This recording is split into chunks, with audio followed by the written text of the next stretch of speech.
it is only with regards to the military operations that may perceive what next possible step that would be undertaken. But any misadventure by Pakistan will be receiving a double-edged sword from India as far as when it comes to the response that would be manifold when we speak of the situation of Operation Sindoor that has now carried out and it still is in operation. No one will be spared. That is the response that is now coming from India's side. If Pakistan fires, then we will fire too, because these are measured retaliatory response that have been given in a proportionate manner from the Indian side. If they attack, we will attack too. That is the message that has now gone across, and also saying that damaging the Jaish-e-Mohammed headquarters is a direct message of the ISI and the Pakistani army as they are involved. Not just that, but even to the headquarters of the Lashkar-e-Taiba that were completely destroyed, and there was nothing but devastation all around. ISI, which was behind the creation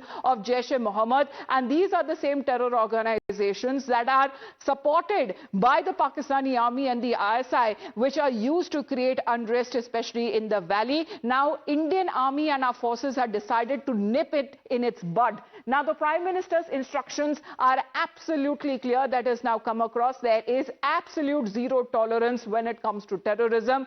Any misadventure from Pakistan's side, agar wahan se goli chalegi, to yahan se gola chalega. That is the message, a resounding message that is coming from the Prime Minister, because terrorism at any cost will not be tolerated at all. And only one issue, which is Kashmir, and if they want to talk on Kashmir, then that would be the return of the territory which has been occupied by Pakistan to its rightful owner, which is India. Otherwise, we are not interested, including that of a third party as well, because Kashmir is an internal issue of India. And that is how it seems that India is now pushing forward, having the upper hand in these talks, because remember, it was the Pakistani DGMO who had dialed his Indian counterpart and begging for ceasefire, holding the military operations. Let's in the meantime also talk about, because Pakistan must accept the message that is now coming across, that no one is safe, and this is the new normal. This is the new normal, that India has now created a stage, a platform like this, and Pakistan has to accept it, and so does the world. Now, in the meantime, let's get in a word from Colonel Ramachandran as well. Sir, good morning to you. Now, there was complete transparency on part of India yesterday when the briefing that happened, whether be it from the Air Force's side, the military side, and from the naval side as well. The transparency that was given on the operation, how it was conducted, the main line that came out was the Operation Sindoor widely successful, and our objective has been hit, and it has been successful too. Oh yes, it has been successful, and how? Srinjoy rightly pointed out that things like IWT, Kashmir, etc. are definitely not in the ambit of today's DGMO's discussion. But what the message that India would convey today is very clearly that the days of fighting terror with hard or soft diplomacy are over. The days of one-off surgical strikes in 3 or 4 years are over. Now the riposte will be immediate and disproportionate. That message must go. We must also tell them that we only targeted their terror haven. We did not target the military, that they know it. And therefore they need to sort of stop supporting their terrorists. In fact, they are doing it very overtly. What was one time covert is absolutely overt. We saw the state funeral given to the terrorists. And they must also they will be told that the ceasefire violation, absolutely zero tolerance for that. Any such ceasefire violation will be met with disproportionate amount of fire. Having said that, you were right. Our DGMO's briefing was absolutely crystal clear. Contrast this with their, there was a brigadier from the Pakistani army and the equivalents of army. They were telling us that Pakistan army is a disciplined army and they listen to their elected government. I think these brigadiers are probably new. They are not aware of what Ayub Khan did, what Zia did to Bhutto, what Musharraf did to Benazir, and but at least they should be aware of what Asim Munir has done. Well, they weren't even aware that right after this pause or this agreement that was reached upon, they still violated the ceasefire. And that is the point, that the messaging that did not go across to their army, because we have seen exactly who pulls the strings in Pakistan as well. But let's in the meantime also talk about what is going to be on agenda. Now, when we talk about the DGMO level talks, it pertains no political talks. This is talks on military operations that would be taking place. So all of the drama that Pakistan seems to create around Kashmir, around Indus Water Treaty, this is not the level or the ambit that the DGMO of India will entertain from the Pakistani side. Only DGMO level talks that are on the agenda, no bilateral talks. This is completely off the table.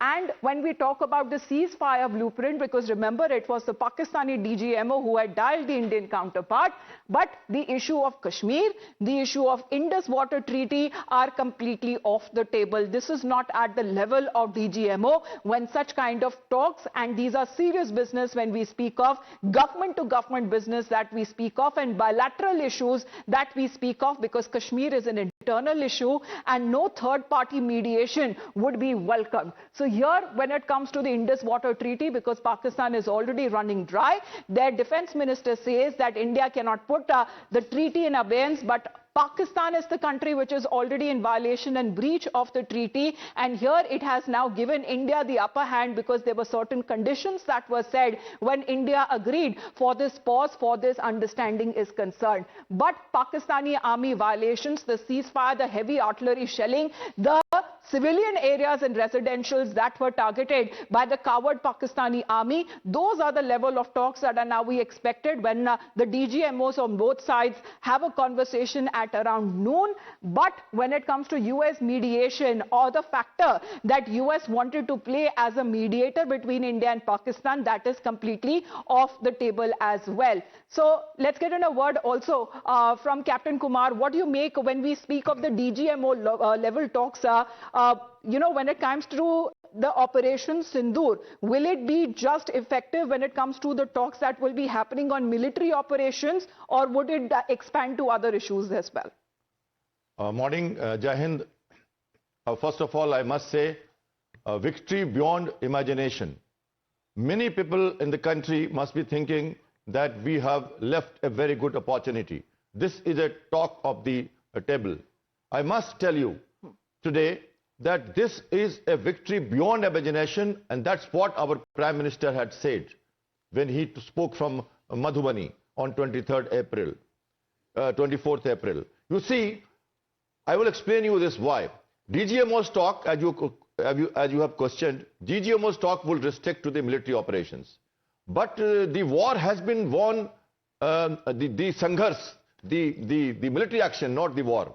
The military action has been terminated because of the result of the kind of force that we have given in a measured response. At the same time, we must not forget the kind of diplomatic endeavors which has gone behind the scene. The war room of the diplomatic front led by our foreign minister is praiseworthy. And our foreign secretary has been doing the briefing for first 3 days. And then he has handed over to the military setup when the Commodore spoke on the press briefing, and now the 3 DGMOs. Please understand this posturing. Please understand this message.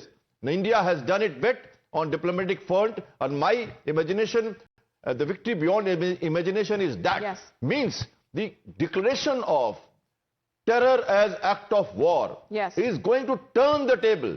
It is going to change the rules of engagement of the armed forces.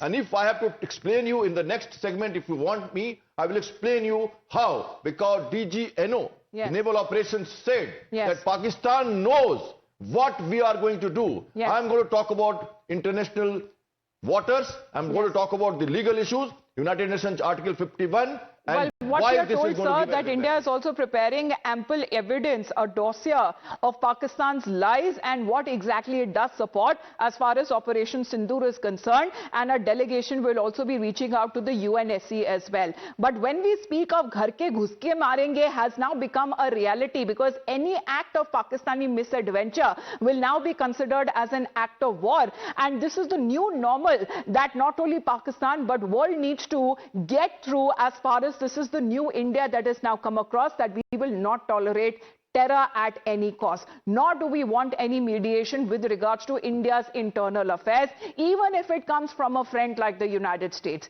Now, this comes after the US said that Pakistan and India agreed to start talks on a broad set of issues at a neutral site right after US Vice President J.D. Vance and Secretary of State engaged in talks with senior Indian and Pakistani officials. Now, sources within the Indian government, however, brushed aside such suggestions about any mediation and dismissed American claims of brokering a ceasefire. No, did not happen at all. Now, when we insist that a halt on firing and military action was directly reached between the two sides, that means it was a decision arrived upon mutually when the Pakistani DGMO called his Indian counterpart. Now, sources say that J.D. Vance's message to India was that the US had assessed that there was high probability of dramatic escalation of violence, and he pressured for a potential off-ramp that US officials thought would prove acceptable to the Pakistanis, but without giving any commitment. India told the Vice President of the United States that if Pakistanis do anything,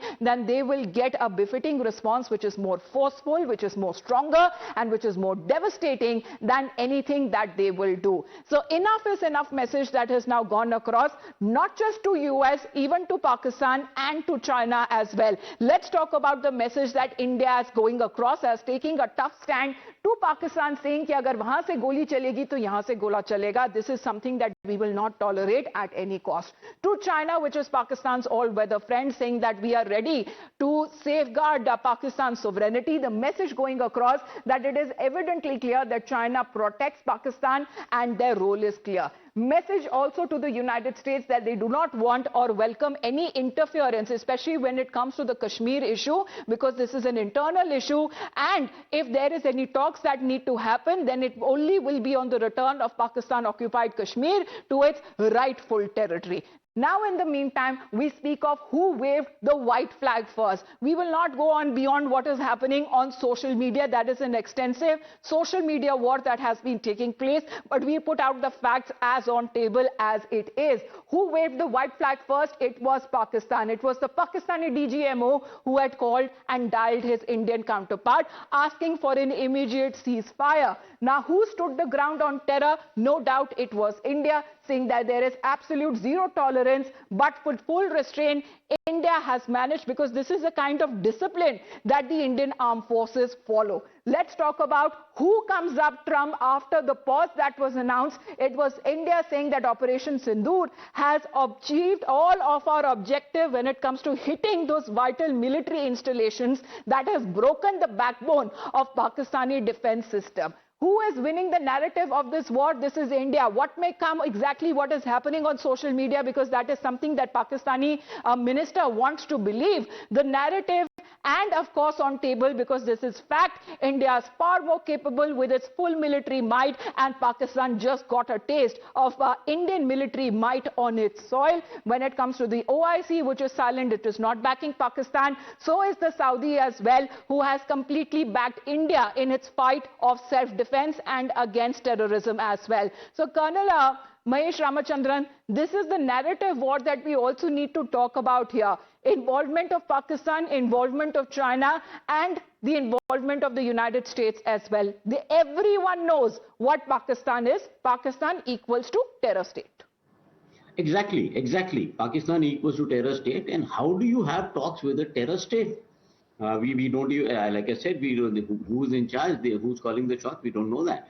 One. Secondly, I do feel that the POTUS yesterday has sort of overstepped, maybe gone ahead of himself. And India's stand is very clear. We do not want any international mediation. Kashmir is an integral and inalienable part of ours. Our policies will be designed by our sovereign requirements. That is one, very clearly. The second thing is, this fake news that is coming out of Pakistan. I'm telling this, and it's really hilarious. And sometimes I wonder if it is a sinister design, because now we don't need to worry about Pakistani missiles and so-called Chinese toys that they have. Raja, problem is the sinister design. Are they planning to make us die of laughter? because some of those some of their their briefing, their press briefing and social media posts are really laughable. So I honestly that is something which we need to really guard against. And of course, the messaging to China and to messaging to China and to Pakistan is very clear.